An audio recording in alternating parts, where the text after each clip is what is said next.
Spy on each other, তোমরা একজন আরেকজনের প্রতি স্পাইগিরি করো, তাজাসসুস, মানুষের পিছে পিছে লেগে থাকা, মানুষের পিছে পিছে দোষ ত্রুটি খুঁজে বেড়ানো, স্পাইগিরি করা, চোখ দিয়ে দেখা যায় একটা গোপন খবর পেয়ে গেছি, পাইছি মানে তার বিরাট কিছু আমি পাইছি, এটারে এখন ব্লাস্ট করে দিব আমি, দিয়া মানুষের কাছে তার মান সম্মান ধুলণ্ঠিত করার মতো আমার কাছে যা আছে তোর অতীত যদি বলে দেই শেষ।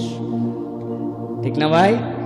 আমি তো বারবার এই কথা বলি ভাই, আমরা এই সমাজের মানুষ যদি ওই আবু বকর ওমর ওসমানের সময় থাকতাম তো ওমর রাদিয়াল্লাহু তাআলা আমরা ছাড়তাম।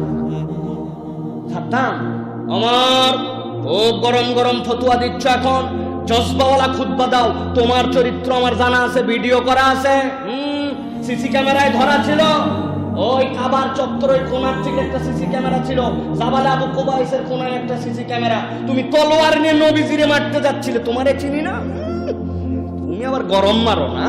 ওমর তুমি গরম দাও, ওমর রাদিয়াল্লাহু তাআলারও আমরা সাইজ করে ফেলতাম।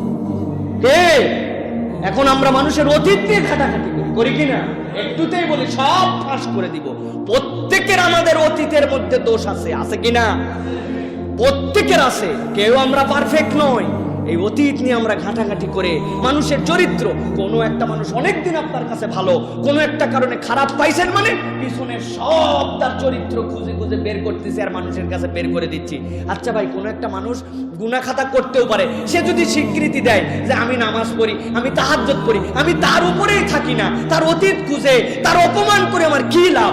আমার আল্লাহ যদি হাজার ভুলের পরেও মরার আগের তওবাতেও তারে মাফ করে, আর আপনি যদি তার অতীতের গুনাহ খাতা প্রকাশ করে দিয়ে এই গুনার কারণে আল্লাহর কাছে ধরা খান, কে বেশি কামিয়াব? কে বেশি কামিয়াব? সে তওবা করে গেছে, তো আপনি আমি এই মানুষের এই চরিত্র হনন কেন করব? চরিত্র হনন করা তো আমার দায়িত্ব নয় প্রিয় ভাইয়েরা। তার এটা হচ্ছে রবের ব্যাপারে আপনাকে সুধারণা পোষণ করতে হবে, আমার রব আমারে ক্ষমা করবেন, এটাই আমার ধারণা। সুবহানাল্লাহ। আল্লাহর নাম গফফার। আল্লাহর নাম কি? গফফার মানে কি? গফফার কিসের ওজনে আসছে? ফাআলুনের ওজনে আসছে গফফার। ফাআল এই বাবের খাসিয়াত হচ্ছে বারবার বারবার বারবার বোঝানোর জন্য আল্লাহ রাব্বুল আলামিন এই ওজনের শব্দ ব্যবহার করেন। আল্লাহ গফফার ব্যবহার করার কারণ, বান্দা বারবার আমি ক্ষমা করব, তুই ভুল করবে আমি মাফ করব, তুই ভুল করবে আমি মাফ করব। সুবহানাল্লাহ। আল্লাহ রাসূল বলছেন, হাদিসের মধ্যে আছে, এক লোক গুনাহ করত আর আল্লাহর কাছে বলে, আল্লাহ আমি তোমার কাছে মাফ চাই, তুমি গফফারুয যুনুব মাফ করে দাও। আল্লাহ বলে মাফ করে দিলাম। আবার গুনাহ করে, আল্লাহ তুমি গফফার, তুমি মাফ করে দাও। আল্লাহ ফেরেশতাদেরকে ডাক দিয়েছেন, এই ফেরেশতারা সাক্ষী হও, কি জন্য? বলে আমার বান্দা বারবার গুনাহ করে আর আমি বারবার ক্ষমা করি, এইটা সাক্ষী তোমরা থাকো। আমি গফফার, বান্দা তার ধারণায় গুনাহ করে ঠিক, কিন্তু রব হিসাবে আল্লাহই যে ক্ষমা করতে পারে এই বিশ্বাসও তার আছে। তোমরা সাক্ষী হও, আমার বান্দারে আমি মাফ করতেই থাকবো, মাফ করতেই থাকবো, মাফ করতেই থাকবো।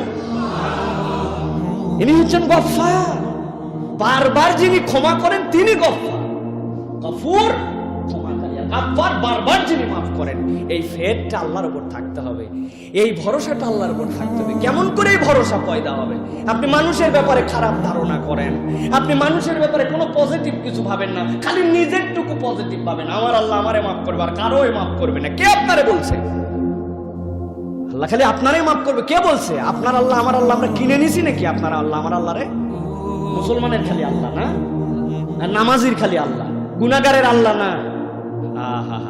রব্বুল আলামিন এই জন্য বলছেন, তুমি যদি রবের ক্ষমা পেতে চাও তাহলে হুসনে জন করো, মানুষকেও ক্ষমা করো, আর নিজেদেরকেও কথার সময়ও এমন কথা বলতে হবে, নিজের অতীত ইতিহাস সব জেনে বুঝে কথা বলতে হবে। এমন বাগাম্বর করা যাবে না যাতে মানুষের কাছে হাসির পাত্র আমি হই। ঠিক কিনা? তকব্বরি করার দরকার আছে? আমি কত নামাজ পড়ি, কত রোজা রাখি, মানুষের কাছে বলার দরকার?